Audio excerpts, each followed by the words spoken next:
What's up, guys? BC coming back at you guys with a bit of a nerve-wracking video for me to make right now, but it's BC Talks yet again. It's another interview, and I am here with honestly a bit of an idol of mine, Bobbyskullface.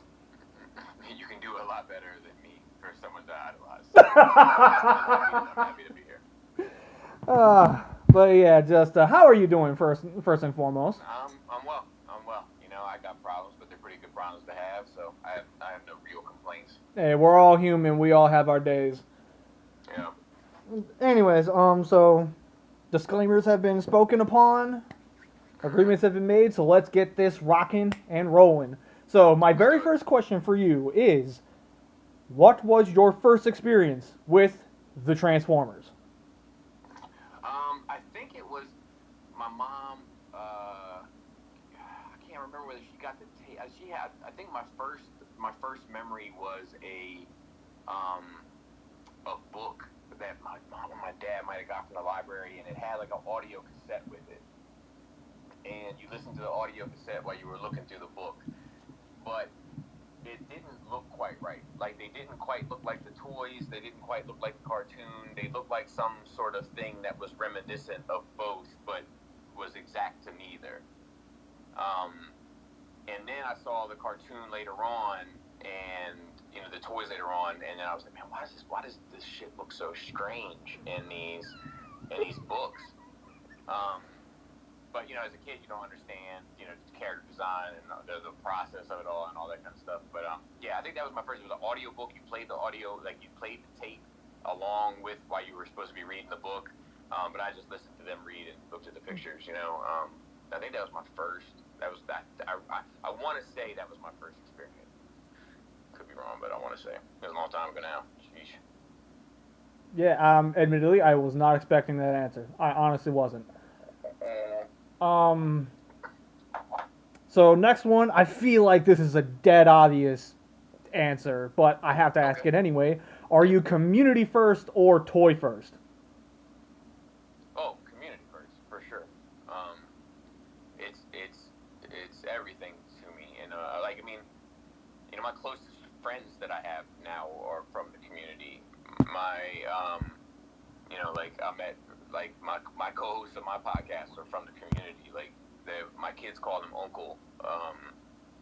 Most of the people that I talk with on a day-to-day basis are community people. The majority of people that I see, the people I work with, the community, or there's a few remaining people from where that I came up with. But yeah, the community is literally. I mean, everything I've done has been for the consumer from the beginning. It hasn't been for the companies, it hasn't been for distributors, and it hasn't been for my pockets. It's always been for the consumer. So the community is this for me in a lot of ways.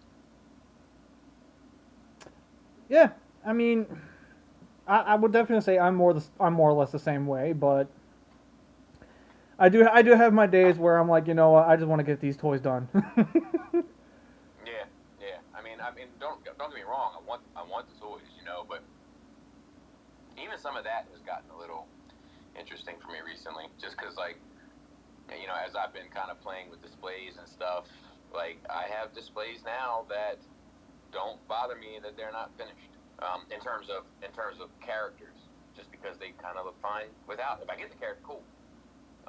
But it doesn't seem as bad when it's like an empty spot on a shelf when you kind of start filling it in with what you got and allowing room if you get what you want. But I don't know. There's some interesting things going on in my mind regarding finishing collections and displays and stuff, and how that all ties together and what I really need. So, but yeah, I mean, everybody likes to get new shit. I mean, can I curse on here, by the way?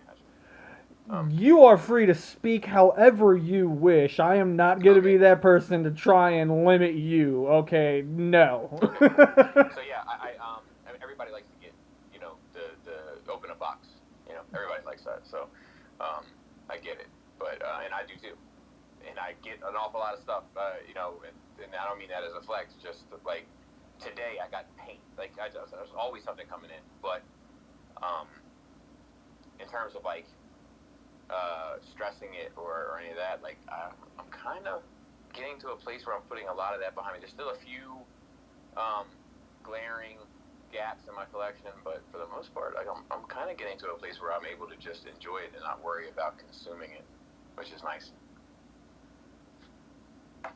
Very nice. Mm-hmm. Okay, so before we dive into that topic any further, let's move on to the next question. The next question is, what is your favorite figure?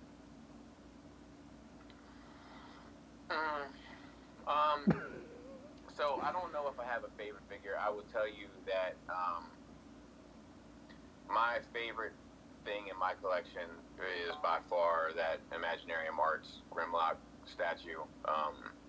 Once again, because it was gifted to me by the community, so it's like, I don't know, it means a lot to me. It's the culmination of pretty much everything over the past 6 years for me. So it is the most meaningful thing in my collection. It would be the last thing I got rid of at this point. It honestly is a gorgeous piece as well. Like, Yeah, I got one look at that cool Magic case with him dead center, and I'm sitting here like, I still cannot believe that happened for him. Like, that, again, I've been paying a lot of attention, and when I saw that photo finally, I'm like, holy shit, it finally happened. Yeah, it's special, man. It's special, and like I got this, the shout out to Jason.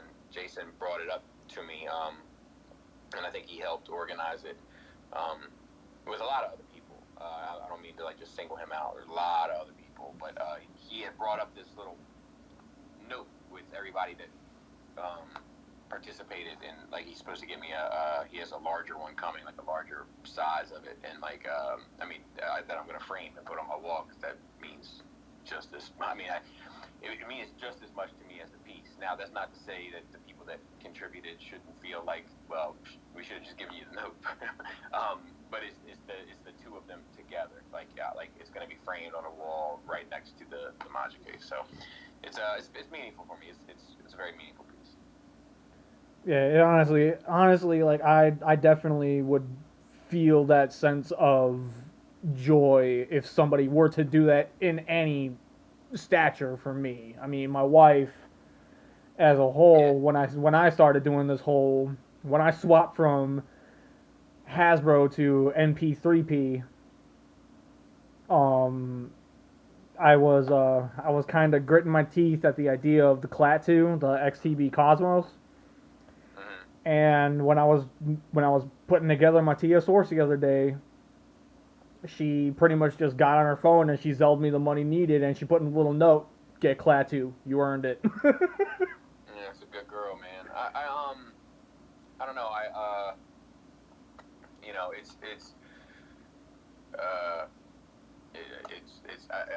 There's been very few times, and even now talking about it, it's hard to get words together to talk about it. But there's been, as I said before, like there's just very few times in my life where I've ever been speechless, and that's one of them. Seeing my wife walk down the aisle is like another one. Like seeing the birth of my children, specifically probably my first, is another one. Like it's up there. It's in that category for me. Like seeing my wife walk down the aisle on our wedding day and seeing the birth of my first kid, and then receiving that from these people that in part I've dedicated a fair amount of my life to for the past 6 years. Like it's on that level for me, so very important. Yeah. So, anyways, this one I feel like is gonna get a lot more conversation really dug out. But what is one thing in the Transformers, be it with the lore or the fan base itself, that you take issue with? I mean, one thing. I don't mean to laugh, but I just. My biggest issue with Transformers as a franchise is the amount of reinventing it. And not that I want one story to go on forever. I think that reinventing it is important. I think they've nailed some of the reinventions. I think they nailed it with IDW. I think they nailed it with Transformers Prime. I speak volumes on Prime as well. Video game series. Like a lot of the times that they have reinvented Transformers, they have really hit the nail on the head. Unfortunately, they have reinvented it so many times that I feel like, um, instead of having like a handful of great things, you have a handful of great things mixed with a handful of subpar things, mixed with a handful of average things, mixed with a handful of fair things, and as a result, it just ends up bringing your average down. Do you know what I'm saying? It's like instead of having 5 great things, now you have 5 great things, 3 good things, 2 okay things, 1 bad thing, 1 terrible thing, 2 fair things. Like, and now you went from a 99% to an 84% or whatever the case may be. But it's all because you did too much. You did too much. Is my issue with that franchise, and I've been kind of vocal about it. And I know that people disagree. Like, some people disagree, and that's cool. I get it, but I think that most things that are super successful and have the legacy of like time, they have that legacy because they only change but so much. I mean, they took Superman's red trunks off, and people almost lost their minds. Like, if you look at like Optimus Prime, like, there's a reason why he's iconic. It's because his look hasn't changed all that much over the years. Like, it's important. It's important for the identity of the brand. But I mean, I get into a whole separate kind of pocket with that kind of conversation in regards to like branding and marketing and creating an identity and legacy for your creations. But the hot rod or whatever it was from Armada, what have you, looks nothing like the hot rod that we know, and looks nothing like the hot rod from the movie, the live action movie, and on and on and on. So now the name becomes meaningless because it's not really assigned to anything meaningful. I hear you. There are a lot of things I take issue with as far as the fan base itself, but I feel like every single time I mention it, I feel like I'm beating a dead horse with it, and it's entirely because I'm just sick of the negativity. But I'm not getting into it. Well, so like as a Star Wars fan and a DC fan, like, the negativity for Transformers, it doesn't even register to me. It's like it's operating at such a. I mean, I know it's out there. Trust me, my comment section is full of it at times. But like, I know it's out there, but it's like, I mean, it's minuscule in comparison to what goes on in Star Wars and what goes on in like the Snyder verse stuff sometimes, and DC versus Marvel and all that kind of stuff. Speaking of, I actually did sit down and watch the Snyder Cut for Justice League. Oh yeah. And I've made it very vocal, especially to you, that I'm not big on DC. The only few characters I care about are the characters that happen to fall under the flag of Batman. Like that's literally the only part of DC I care about. Well, Batman is the gateway drug to DC. Batman is Spider-Man. Yeah, exactly. So, that being said, the Snyder Cut, my only issue with it is the fact that it is 4 hours. It was very good. I really enjoyed it. Yeah, I've been very vocal on multiple platforms. I got that. Like, it still has the new car smell on it for me, so I'm cautious about where I place it in the echelon of kind of like comic book movies. But I want to say it's in my top 5, and it wouldn't be number 5, is what I want to say right at this point. It's very good. I mean, I would definitely agree with you. As far as where I would place it for myself personally, I have very different tastes, so just that being said, I mean, if you have anything else you want to say, feel free to say it. Otherwise, on the Snyder Cut? No, like just on the subject matter in general. I mean, as far as like toxicity, to get back to that one, like the problem is, like, I did that sit down Saturday where it's like we're not in the same fandom, right? Where like if I am collecting and if I am collecting masterpieces and somebody else is collecting just imaginary and March statues, and somebody else is collecting just third-party legends, and somebody else is collecting just the main line. Like, we all love the same franchise, but we're not celebrating the same fandom.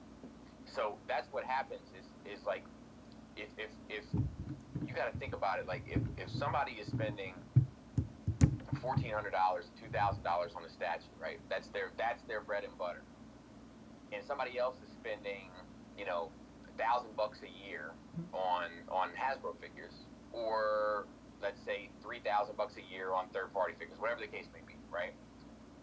There's no universe where those people cross paths other than the internet. So like, if you take it out of that, right? Like, and it's like, look, people like call me an elitist all the time, but like, if you have to acknowledge that there's a financial element to this, and like, I'm a person that I like Five Guys hamburgers. I like Ruth's Chris steak. I also like a Big Mac about once a decade. Like, I like a wide variety of food, right? But if I ate exclusively Ruth's Chris and somebody else ate exclusively Five Guys, we're not gonna bump into each other because we're not going to the same fucking restaurant. But Facebook and the boards and all of this, it creates a space where people think they're in the same game and they're not. And that doesn't mean that one game is better than another or worse than another. It just means that they're different. Exactly. So why are we even talking? Like, we obviously don't value the same things. I mean, clearly enough, the similarity is the fact that we happen to be enjoying the same thing, but it's not precisely the same thing. No, it's not, because that's like saying the person that goes to McDonald's and the person that goes to Ruth's Chris are both enjoying cow. You know what I'm saying? I hear that. The franchise remains the same. The element within the franchise is just vastly different, and we don't need to be at each other's throats. It's just when people try to, like, remember Ghostbusters tried to tell you, like, don't cross the streams. Like, don't compare things that aren't comparable. Especially if you're not familiar with both, and not being familiar with both and simultaneously having a strong position on what is superior it's just like that is the recipe for disaster in terms of toxicity of people just getting along. And all this shit happens on the internet. It happens in the groups. It doesn't happen at TFCon. Oh, it never happens at TFCon. You don't see people swinging fucking fists over, what figure is better at TFCon, because people are generally pretty rational when you put them together and make them look eye to eye. But it's when they want to, like, perform almost in a group for, like, then it makes people silly. So I don't really participate. Like, I haven't been on Facebook in forever. I get on the Skullface page just to post the stuff. And if I'm on social media, it's usually Instagram, and that's just because I'm too old for TikTok. I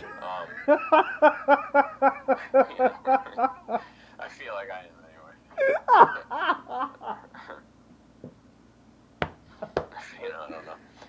But so like my Instagram, I'm not really confronted with any of that nonsense because the platform isn't set up that way, right? It's not community based in the same way where Facebook is community based. But now people have a different, Transformer addicts, right? In the name of Facebook group. I'm not bashing the Facebook group. It's probably fine. I don't know, but if the person that buys Imaginarium Arts is a Transformer addict, and the person that buys just specifically lunchtime specials from China, then like those two people are not, while they're both Transformer addicts, there's not a universe where they would ever cross paths other than this group. So of course they're going to clash. Of course they're not going to see eye to eye. They're not meant to. No, you make a very strong and valid point. Yeah, it's hard to get some people to see it though. But I hear you. I mean, thank you. Admittedly, sometimes I got to really sit down and really rewatch a bunch of these to understand the point before I speak upon my half of it. But that's the difference between me and most others. I see where the message is. I just don't click on it immediately after a while. But you can definitely chalk that up to the fact that I have a learning disability, so I don't catch on to things nearly as quick as others. But I spent a large majority of my elementary school in the resource room. You said this like So, how many times in videos? I feel you. I get it. That was basically my entire life. yeah. So I understand. Anyways, I'm loving the conversation, but we gotta get this moving. Yeah. Let's go. Let's go. I'm good. I'm with the shits, man. I'm on your time. Whatever you want to do. So with that said, my next question here is there a figure that you are looking forward to the absolute most? It can be anything. Transformers, Fans Toys, XTB, DC, Marvel, Ghostbusters even. Fucking My Little Pony. It don't matter. I'm really looking forward to the Protectobots just because like that's a glaring hole in my collection. You know, and then like I think as far as like really looking forward to something like action figure wise, that's probably it. I'm really looking forward to like I have a statue pre-ordered that I'm really looking forward to getting of it's a Joker and a Harley Quinn that like I'm really looking forward to getting, and I have Mafex, like everything that they're doing for Hush, like Hush and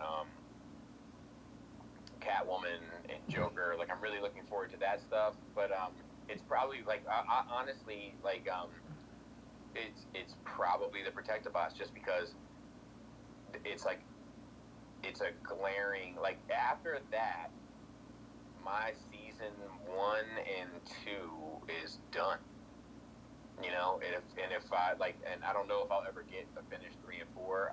I am not optimistic, but like that's huge for me to get season 1 and 2 pretty much done. That's a big deal for me. So like yeah, that's definitely the answer. But I want both. I want the MMC set and the XTV set. See, what's so funny about that is you almost hit the nail on the head with the things I'm looking forward to right now. Because I'm gonna be completely honest when I say I was half tempted to just flat out give up on the idea of an MP scale defensor. I was ready. And then two companies I'm a huge fan of, as shocking as that may sound in the regards of XTB. Yeah, so I mean, like, you know, like they're not all bad, but they're not all good either. Exactly, but just X-Transbots in general, like just the fact that they flat out said, we see the hole in the collection. Here you go. And MMC, very much the same thing. We see that there's a glaring hole in this collection. Here you go. And just that speaks volumes to me. Yeah, speaking of which, I would put those MMC Autobot tapes in there too. I want those bad as hell. I got that's up there for me. Bad, really bad. Capital B. Bad. I do like those a lot for what they do, but just me personally, again, like, you know, if you like it, you win. But my thing with it is I'd vastly prefer my tapes to actually interact with my cassette cons and my cassette bots. Nothing wrong with that. You know, people like what they like, man. You know, I had the KFC ones, like I had all of them, and like they just didn't look right for what I got going on. So makes perfect sense. Exactly. If it works, it works. Correct. And you know, my motto: work until it works. So, with that said, moving on to the next question. This one, I'm not sure. Like, this one's gonna feel like I'm treading on grounds I probably shouldn't, but I'm going to anyway because I tend to get the best answers for this one. If you were to create a Transformers series, what would you make the central theme?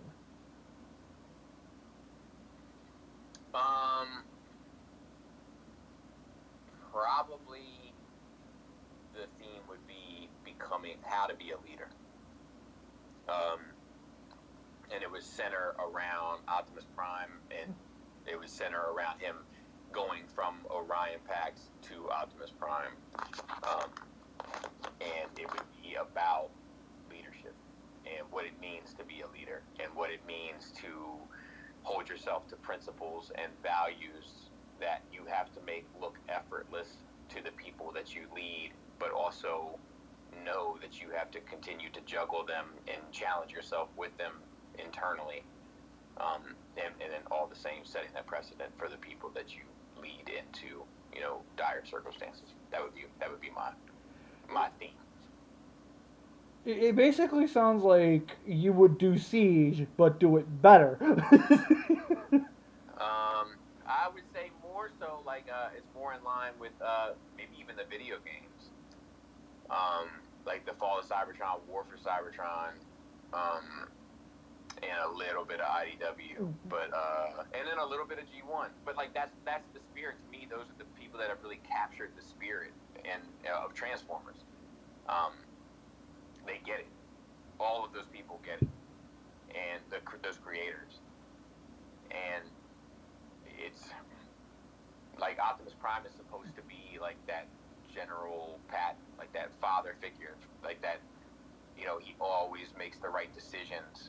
But we caught him in G1 when he had already reached that point. So when you go back and you really examine the guy that was the librarian, and for lack of a better term, and then becomes a leader of war, and what pushes a man to that, and then how does he rise to that challenge and then gain the respect of soldiers and people that are dedicated to a cause. Like there's heavy stuff there if anybody ever wants to explore it, but most of the time it's just like, oh, Autobots versus Decepticons for little purple cubes and scene, and that's fine too, but it's not what I'm looking for. Yeah, I'm at that point where I need a little bit more sustenance in my my series, which I do have one of my own that I've been working on heavily. I'm reworking the scripts as is, but Okay. I'm hesitant to bring it up, but for the sake of getting a general idea of what I got going on, I have to pull on a few heartstrings here. Basically, I envisioned it as, what if the Decepticons won? What if they won the war? Okay, so you're talking more about a premise and less about a theme. Well, more or less, yes. Like, I'm going with more, like, that was my general premise, my actual my central theme very much falls more in line with you, but I'm taking Optimus Prime out of the picture. Like, he's not even, Gotcha. like, he's out. He's gone. He dead. He's gone. Gotcha. I'm okay with Optimus Prime dying soon. Like, I'm okay with killing off the heroes. Like, as long as you got something to say behind it, like, I'm good with that. The big thing that I am also kind of trying to push with this is the whole idea of your family should always come first. And that's one thing I'm definitely leading heavily into with this is there is a band of Autobots that have more of a familial bonds instead of, oh, we've been friends since the beginning, since we came online. We've been doing things forever. We basically call each other brothers. No, it's literally a case of they have a familial bond. So Well, it's hey, that's the beauty of being able to create whatever you want. Like. I mean, granted, I'm using characters that already exist within the fan base, but I'm basically breathing new life into them. I mean, but that's what everybody's been doing, right? With all of these franchises. Exactly. Like that's the name of the game, really. I mean, it's no different than what Jeff Johns or Jeff Loeb or Frank Miller or like Alan Moore, like same, like Mark Miller, like it's the same shit. Like you come into a franchise and you reimagine it and you challenge it.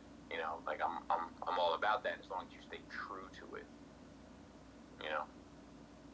I'm all about it. I mean, either way. I mean, if you want to hear more about it, by all means, I will definitely speak on it at some other point. But for right now, the next question, because there's literally like what, 2 more? I'm ready. Is there anything else you are into outside of the Transformers? Is there anything else I'm into? Yes. I mean, yeah. I mean, Transformers isn't even my number one, probably. DC is probably my number one these days. I'm a huge Star Wars fan. I love Marvel. I like Turtles. I like G.I. Joe. I like Masters of the Universe. I'm a big movie fan. And more so than any of that, I'm a larger music fan. Music is probably my number one love. I'm heavy into my job, I'm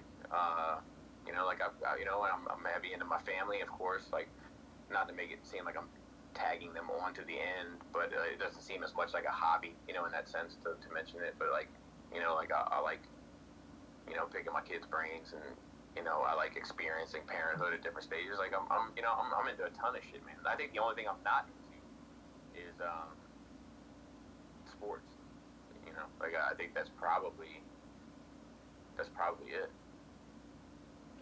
I mean, to be fair, my favorite thing to do to this day whenever I come home from work is spend time with my wife. That's, honest to God, my favorite thing to do. Yeah, but if you got a good one, you gotta treat her right. I'm a big advocate of that. I do my best. I know I'm not perfect, but the fact that this woman is willing to put up with me, with the way I do things with my own life, just, that's something I'm not willing to let go of, either way. So. Yep. So with that said, the final question. Brace yourself, brace yourself. Do you have any questions for me? I don't.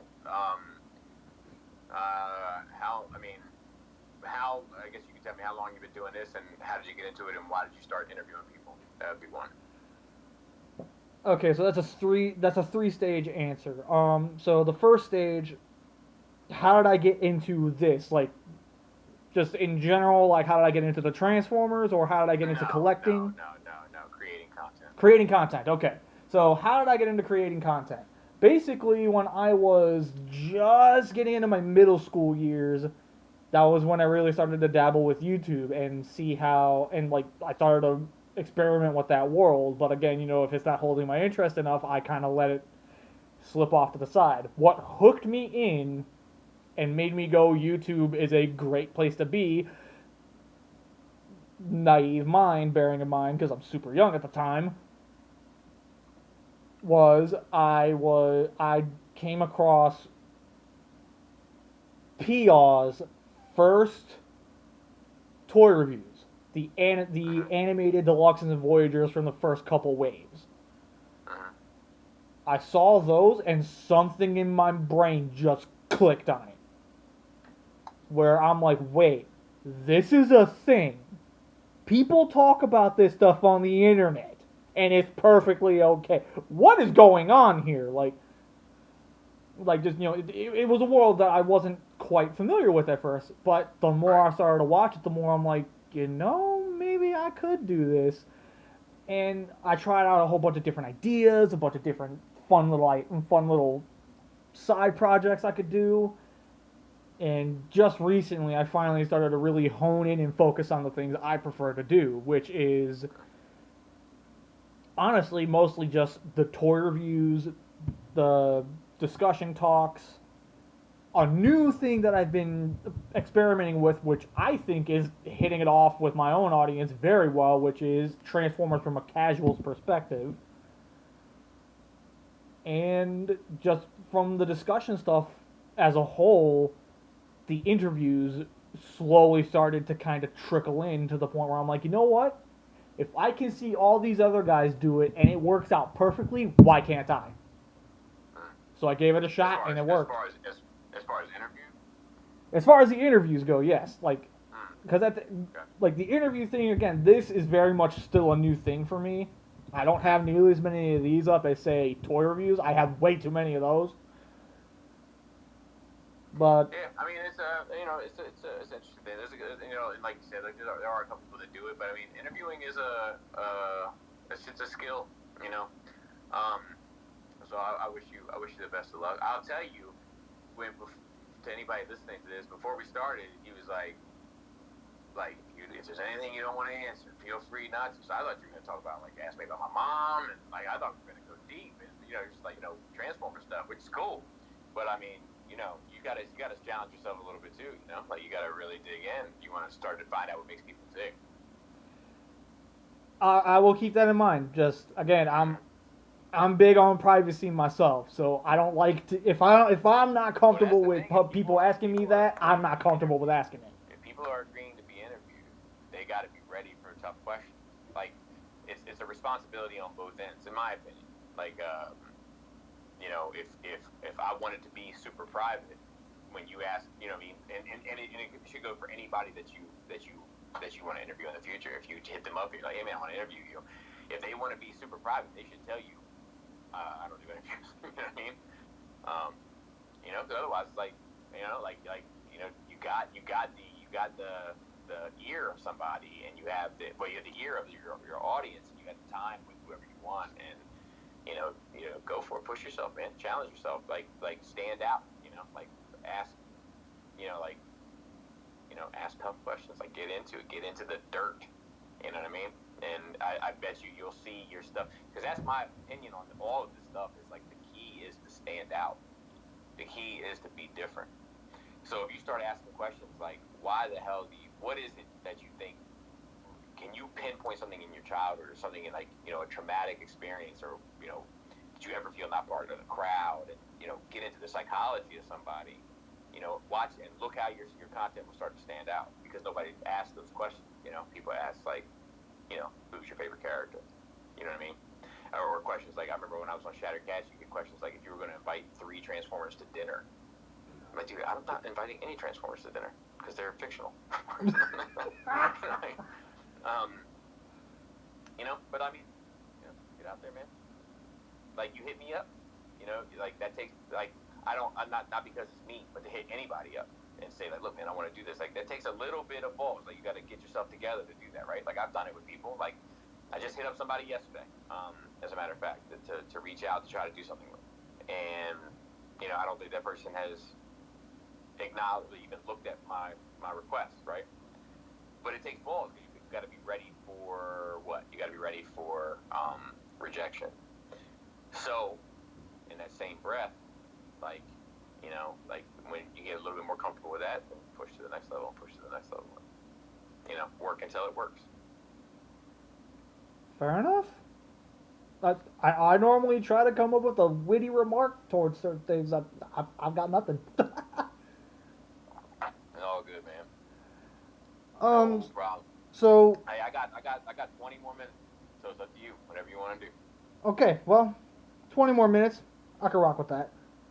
There's me and my wife, when I got the confirmation from you that we were going to be doing this today, my wife and I, we sat down and we talked.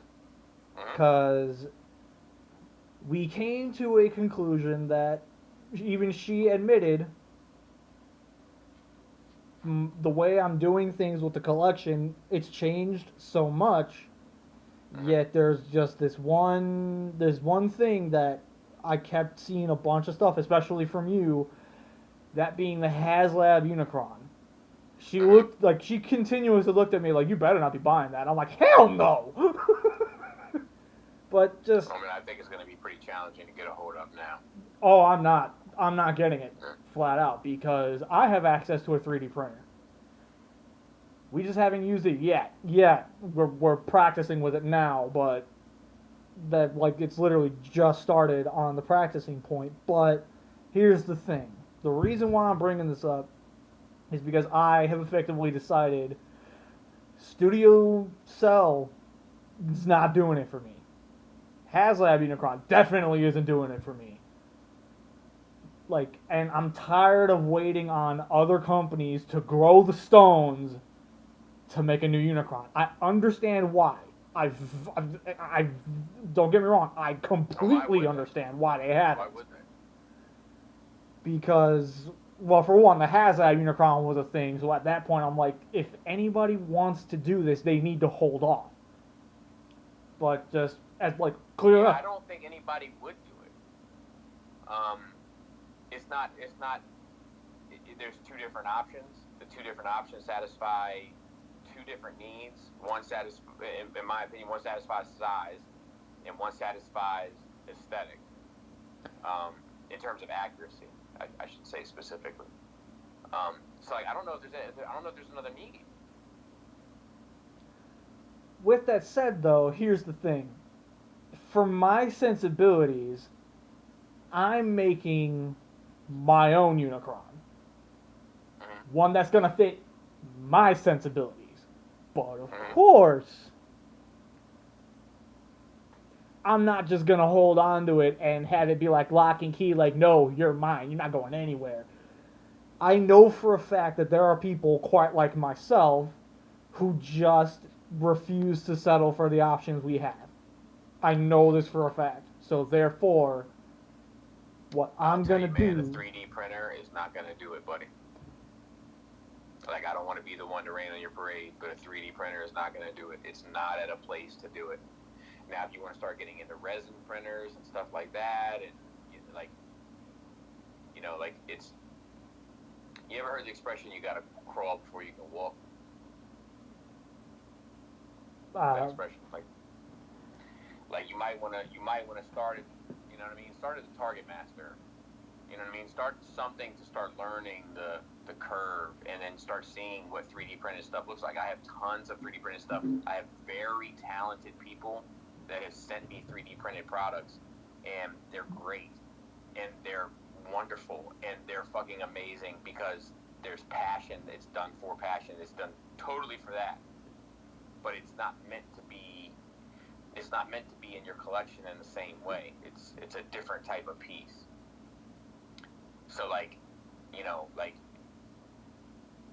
I mean, I don't know what you want from a Unicron, but if you're not satisfied with the two options, my guess is that a 3D printed one is never going to satisfy. Well, it's not just going to be 3D printed. Like obviously, I'm going to be like it's just going to be a slow, steady process because I have a blueprint ready to go for it. Gotcha. I'm taking it in strides. I'm not trying to just jam myself right into it. I'm taking my time. Right. Entirely because I know for a fact this is something that I can't just rush it. I have to take my time. But with that, Yeah, I mean, it's a lot to learn, man. It's a lot to learn, and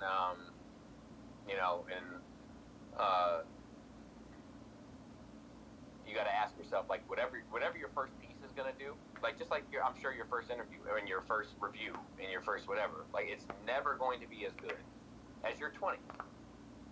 And your 20th is never going to be as good as your 50th or your 100th, and hopefully anyway, because if that's not the case, then you're not progressing.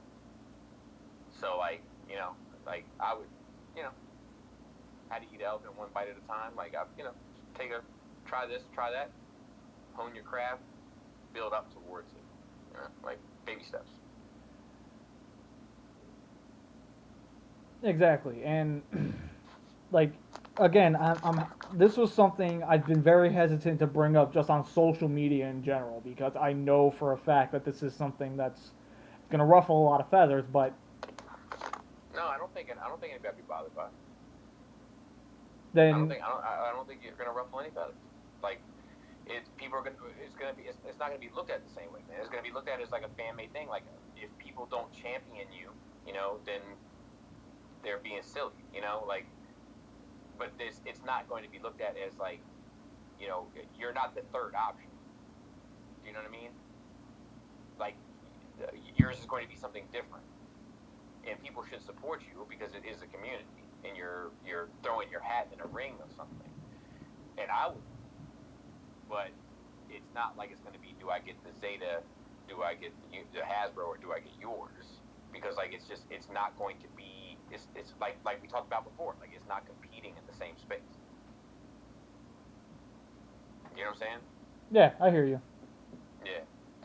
Like if you want to do something like that because you have the passion to do it and create, and then just hone your craft and be good at your creations and work at your creations and tinker and hobby and enjoy the process. But don't wonder about all that. Just like what I mean? Like it's not. It's a fickle fandom. So if you're gonna do something like that, it's gonna be a lot of work. It's gonna be a lot of effort. It's gonna be a lot of late nights and early mornings and not sleeping, and you know what I mean. Like it's going to be a lot of stress and a lot of like if you're really into it, and just do it because you want to do it. Otherwise, there's no reason to do it.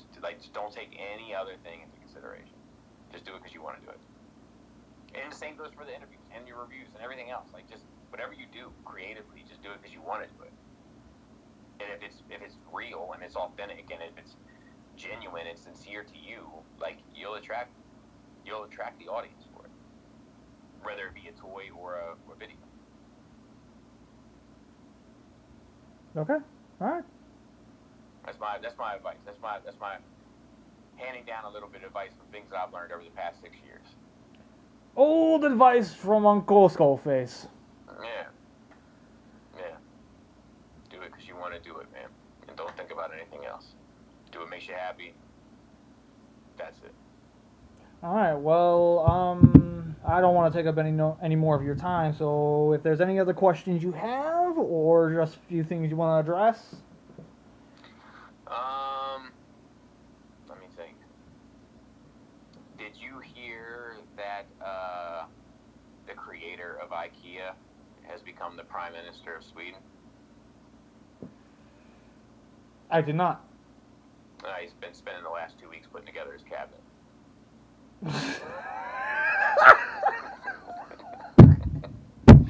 That's all I got. Okay, you know what? I got one for you. All right. What do you call a magic owl? Magic owl. I don't know. Houdini. I like it. Do you know that koala bears aren't actually bears? I'm prepping myself for this one. Did you know that? I did. They're marsupials. They have a pouch and all that stuff, but do you know why they're not considered bears technically? Why? They don't meet the qualifications.